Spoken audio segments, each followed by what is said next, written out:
Today I want to take on a question that was sent to me by someone who's seen one of my videos. And here's the context. She's arranging a Holy Land trip, and she was wondering, is it really worth seeing the Holy Land? Not only that, but is it a justifiable expenditure? When there's so much to do in the world, is that a good way to spend money? She's concerned as a Christian that it may not be. So I want to take on both parts of that question. I'll do that in just a moment.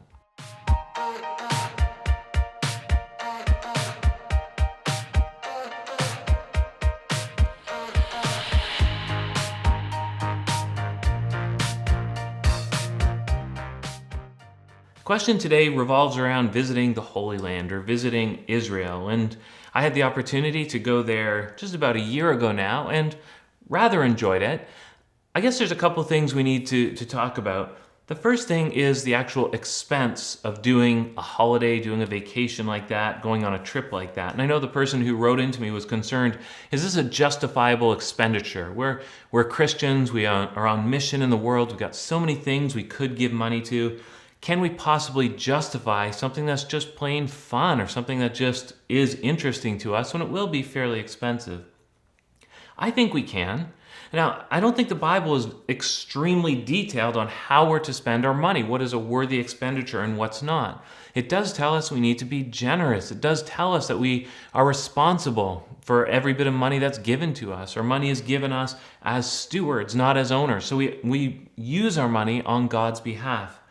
Can that include justifiably doing something like going to Israel? I think it can. And I think that's something each one of us has to answer on our own, according to our own conscience and even just in our own situation. So yes, the problem with seeing it the other way is that if we can't do things that are fun, things that just revolve around an interest, really we can't do anything because there's always better ways we could use our money. We could grind down to the tiniest penny.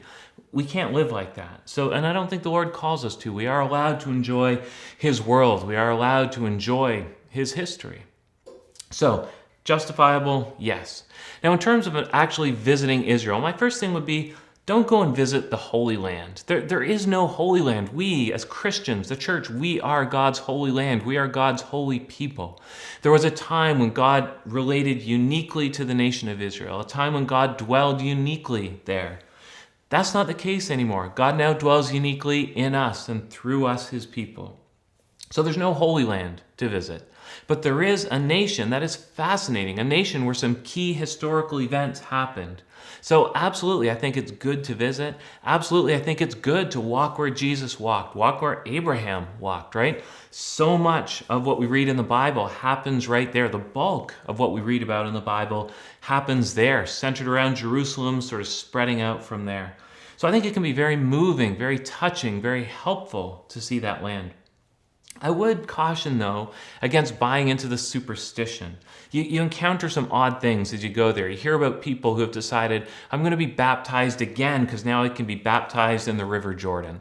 That's silly. There's no reason to be rebaptized. There's no such thing as rebaptism in that sense. So don't buy into the superstition, as in a baptism in Israel in the Jordan River is somehow more effective than one in a swimming pool in Toronto.